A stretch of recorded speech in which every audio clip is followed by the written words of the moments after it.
Hello, everybody, and welcome to a battle report. Yeah, that's right. It's happening.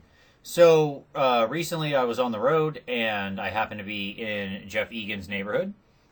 And so I called him up and said, hey, I'd love to get a game on if you can. And so he came over, and we hooked up and went to a local game store. And he had an army for me. And so we played some Major Sigmar, and it was a fantastic time. I'm going to take you through that game, so let's get into it. There's Jeff with his two buddies that we played here. As you can see on the right side, we have the forces of order, which I was manning half of, with the full Empire, the might of the Empire arrayed against the other side, which was a strange alliance of a lot of various order forces and some very nerdly themed chaos. And so, sure, that fits together. Why not? It's all fun. And so this is 10 pool choices each out of Clash Comp, so there's basically a total of 20 pool choices per side, if you want to think about it that way. And yeah, so let's get right into it. So there you can see the battle lines drawn. I'll try to give some of the general lists here. So on our opponent's side, so on the bottom left, you can see him just barely hiding out in the woods, being all sneaky. It's a small group of Shadow Warriors. You've got a Shaggoth up there. I'm going to call him Skittles the Shaggoth because he's very bright and multicolored. You got 5 Blight Kings. You got a big Guo, a great unclean one. There's a Chaos Lord poking around back there somewhere. You can't. I think he's kind of covered up, but he's back there. There's a Nurgle Chaos Lord. Next to that, we've got some Longbeards. We've got some Plague Toads that are actually standing in their beasts of their beasts of Nurgle. So that's how we played them, because we didn't happen to have the special war scroll on us. There's a warrior priest back there. There's a very tiny little steam tank. It's actually like a War Master steam tank, but it is a steam tank. And then you got 5 slayers over on the side. And then on the table, like the table next to us, you can see a little pile of figs. That's his miners, which are basically in reserve, waiting to sneak onto the board. On our side, on the bright and bold defenders of the realm, you've got on the Empire side, again, bottom right, we were piloting a steam tank, which was mine. I had 5 Imperial Knights, led by a Grand Marshal, and then 10 Great Swords, and the cannon is actually a Hellstorm rocket battery. And then my ally had another 10 Great Swords, a Light Wizard, and a General on a Griffin, which is, a very scary dude. He also has 3 Demogryphs. They're kind of hidden in there, but they are there. They're kind of under the big Griffin's wing. So there you go. There you can see him a little better. Oh, and he's also got 5 Knights himself. 5 just regular Imperial Knights. So there you go. That's the battle from another perspective. And you can kind of see the Chaos Lord hiding back there, too, behind that house. He's being all sneaky. So, at the start of the game, I'll be honest, I liked the matchups. I thought that, in general, we had the right tools to deal with them. That Hellstorm rocket battery is such a great answer for those big monsters. If you manage to land, 2 of the rockets, they basically hit as hard as cannons. They're really good at cleaning up small units. Obviously, the trick with the Hellstorm is you just always target all 3 missiles at the same unit. So that way it's 4 up, 3 up, -2, and a d6 damage per rocket. It's basically a triple shooting cannon. So it's a very scary weapon. Spoiler, it did not quite live up to its potential this game. The dice gods were not with me. They were not with us in general. That's kind of a theme that's going to happen here. But the scenario we're playing, you can see the 3 poker chips in the middle of the table. So we're using one of the Clash scenarios where there are 3 poker chips, and then at the top of one of the rounds, one of the outer chips disappears. It is false, and whoever controls the 2 chips at the end of the game with the most wounds wins. So there you go. That was the scenario we're playing. Just some nice little close-up shots. You can see the fun little steam tank he's using, the little War Master steam tank with the shot orc and the little goblin getting punchy with it.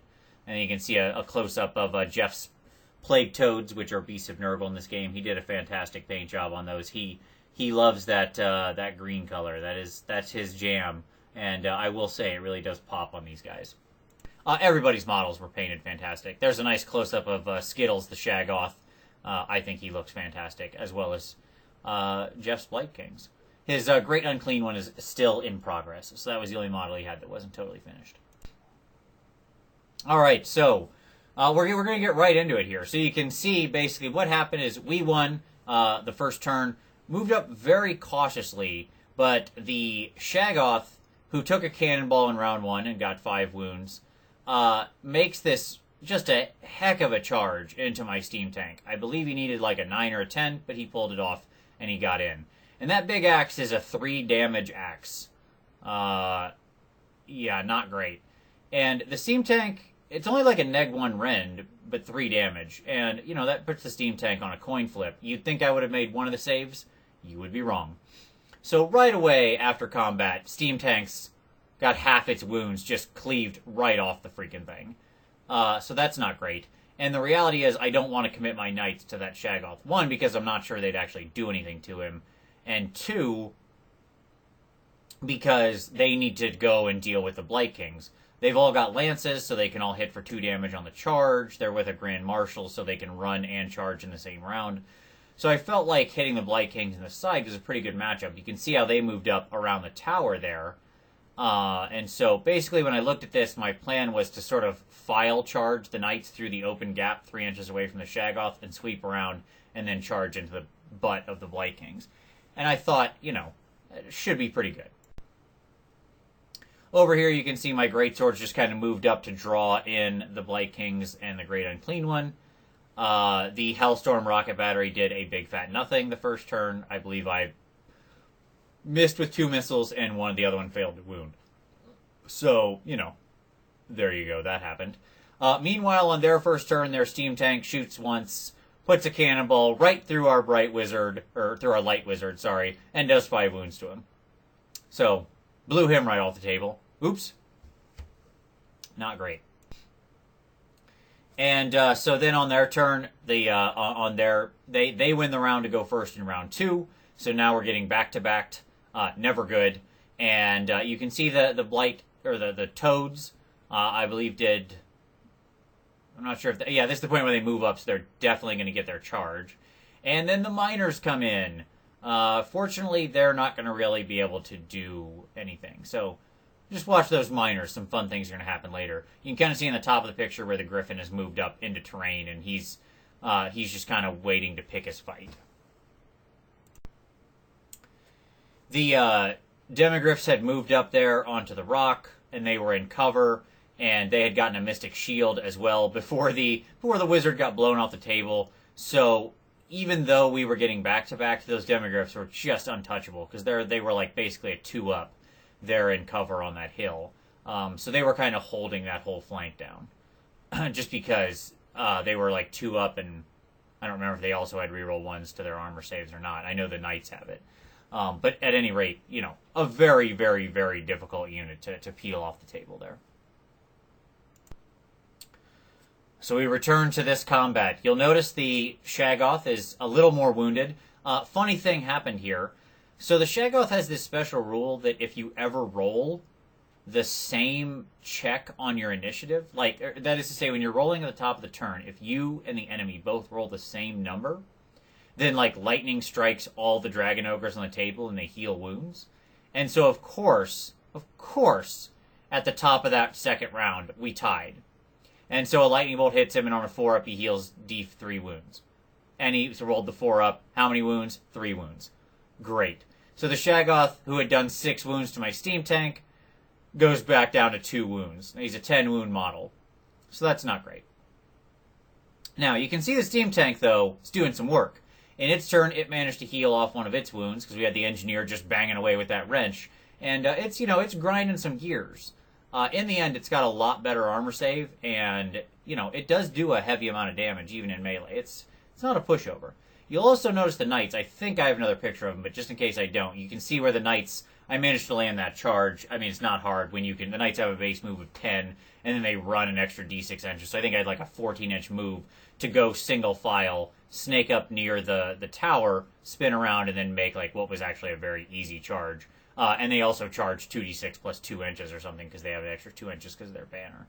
So it really was almost automatic that they just plowed into the side of those Blight Kings. Yeah, there we go. There's the picture of what happened. You'll notice there is a Blight King missing. The Hellstorm rocket battery did manage to take out one of the Blight Kings. That was a little depressing. I was really hoping for a little more damage, but again, I hit with one rocket, failed to save, did wound, and they failed to save, and I did like exactly 3 wounds or something. So, hey, we brought down a Blight King. Obviously, I'm not targeting the Great Unclean one yet because you have to put everything into him because he heals just like a mother. So, either you put everything into him and bring him down, or we just let him be. I wasn't too worried about him coming over and charging into my knights if he really wanted to bring him out of the center of the battle and stop anchoring the line.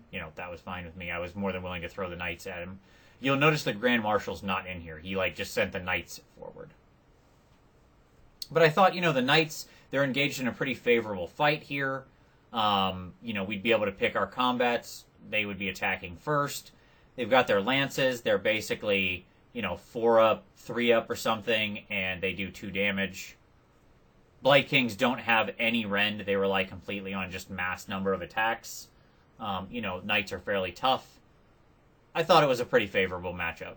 It didn't work out that way. The dice did not decide to go in our favor for that, as you will see. Over on this side, you can see where he brought his knights and the demogryphs down off the hill into the beasts of Nurgle. Seemed like a good play at the time. Little, I think, did either of us realize just what a ridiculous tar pit these things are. My God almighty, are they just... They are just hard to kill, that is for sure. You can see everything else he has is kind of just waiting to come in. So it's just kind of jockeying for position now. The miners. Let us return to the miners. So the great swords turned around, made the charge. The griffin flew over, made the charge. So these miners went from trying to sneak in on us to really not being in a great place. It's not going to end well for them. So here you can see basically their next turn. The Longbeards moved up, got a really long charge in. The Great Unclean one made a ridiculous charge over into the Knights. And this did not end well for our Imperial soldiers. You can see there's still 2 Beasts of Nurgle. All of that managed to bring down one Beast of Nurgle. And then on their turn, they had reinforcements easily at hand. So the regular Imperial Knights just got shredded. And the Demogryphs are given a good fight. But I mean, there's just so much about to hit them. There's a steam tank, bunch of Slayers. They're in there with 10 Longbeards. And still one of the Beasts of Nurgle. It's not a good day for them. That is the results of the combat with the miners. We may be losing units all over the place, but yeah, take that. Take that, you miners specifically. Sneak up on us, we'll show you. So, here's what happened after my knights charged. My knights charged in, attacked, did nothing. 0 wounds were scored. So, not great. You'll see that there are still 4 perfectly healthy Blight Kings and 2 less knights. Obviously, Blight Kings work by having these explosive attacks. When they roll 6s, they get like d6 extra hits. And I believe the first round he rolled 3 6s with his attacks. And those were like 5, 5, 6 extra attacks. So I think I had just I don't remember the total number of hits, but it was in the high teens. So when those became wound on a 3-up, there's only so much the armor of knights can do. The epic struggle of Shaggoth versus Steam Tank continues.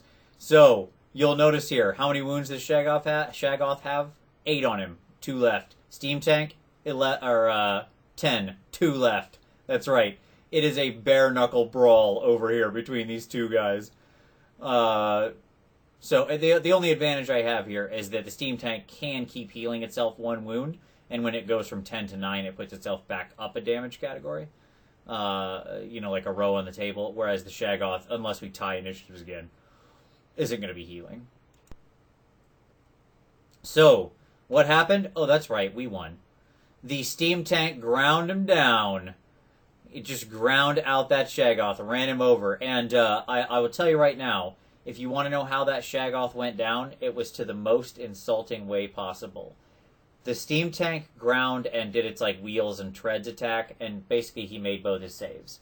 The guy inside who has his 2 attacks from the sword or rod, bopped him twice with the rod. Hit on 5, hit both times. Wounded on a 4, wounded both times. Failed both his 4-up armor saves. Dropped dead from the guy bopping him in the head twice. It can't get better than that, folks. Like, this game isn't going hot for us, but I considered that the win. The Chaos Lord came in alone. The Blight Kings are basically up there still finishing off the Knights. Can't really see them. You'll notice that the Great Unclean One, freed from the combat after having murdered everything over there, made another nice long ball charge into my Greatswords, who I had placed what I thought was a comfortable distance away. And in the first round, he shredded 5 of the Greatswords into paste. So, not great. Now, I will say Greatswords are very destructive, and, they're not a terrible choice of thing to fight this guy. We'll see how this plays out.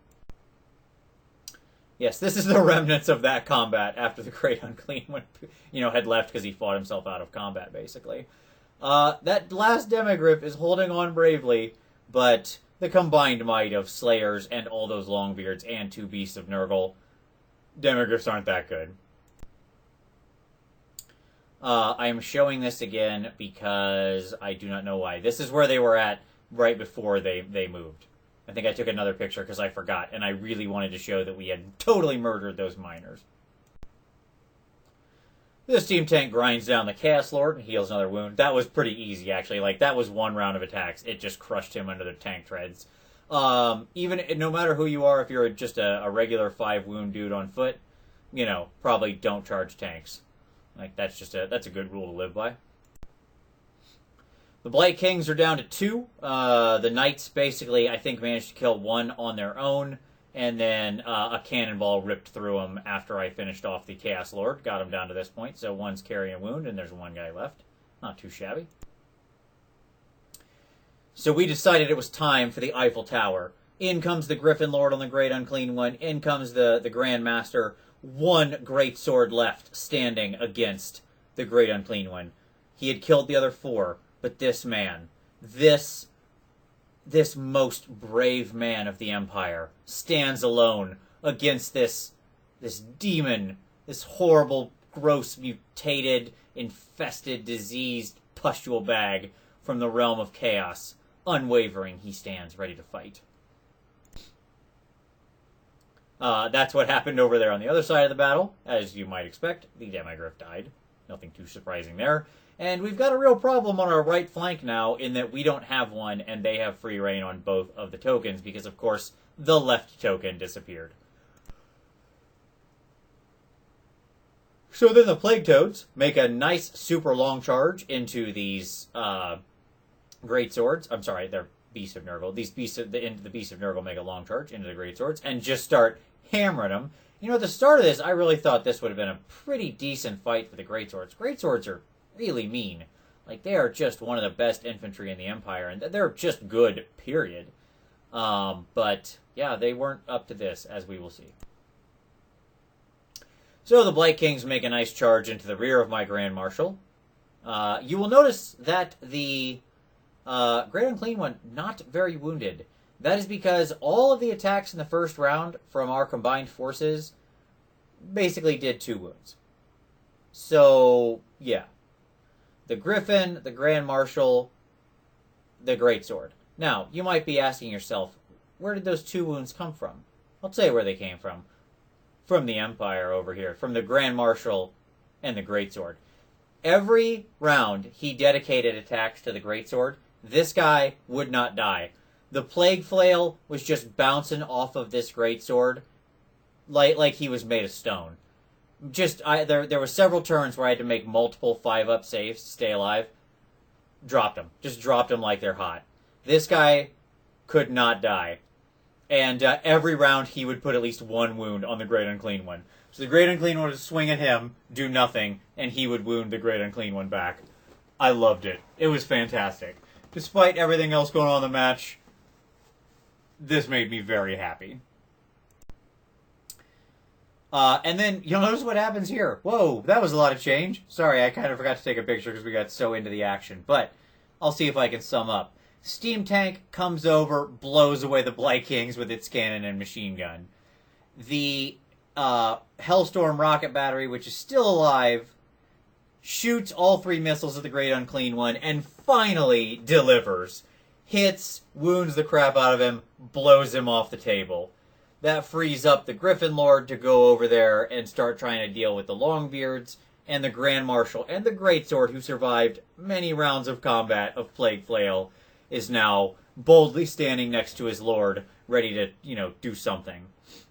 Unfortunately, this is basically round 6, and as you'll see, the Lord on Griffin, despite the fact he's only carrying like 5 wounds and he's a 13 wound model, this guy was full of fail. I don't know what part of the Empire he was representing. It might have been the lost realm of Failtonia, because this guy couldn't hit, couldn't wound, and pretty much could manage to get himself kicked in the teeth constantly. Yeah, there he is. He charges into this small group of Longbeards, and I'm like, oh, we got this. Like, this guy's in here. He's going to rock this small group of Longbeards left. No issue. Yeah, he didn't do anything. I think he killed 1 Longbeard from all of his attacks the first round. Way to go. Guy and a monster.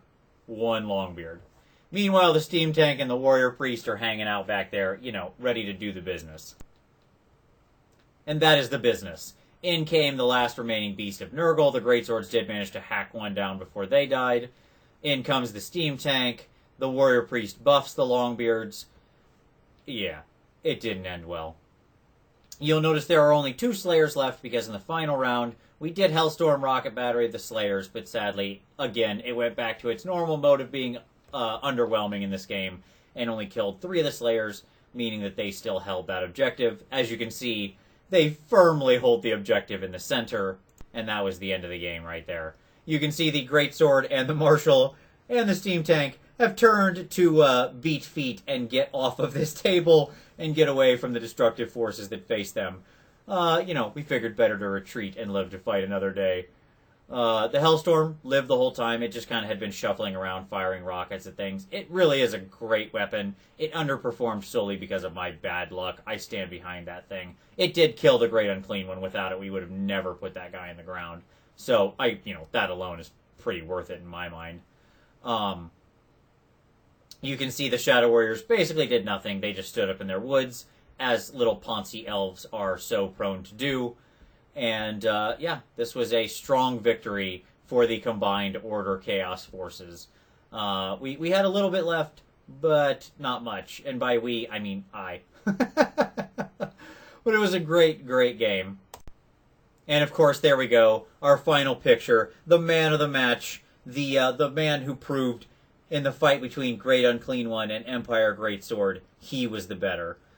This whole game was a super lot of fun. And even though we lost, it was just great throughout. There was a lot of back and forth, just units getting peeled and, good dice rolls and incredible saves and last minute sort of turnarounds. And it was really in question up until the 6th round. Basically up until the Griffin went up and just failed completely. It was still very much an up-in-the-air game.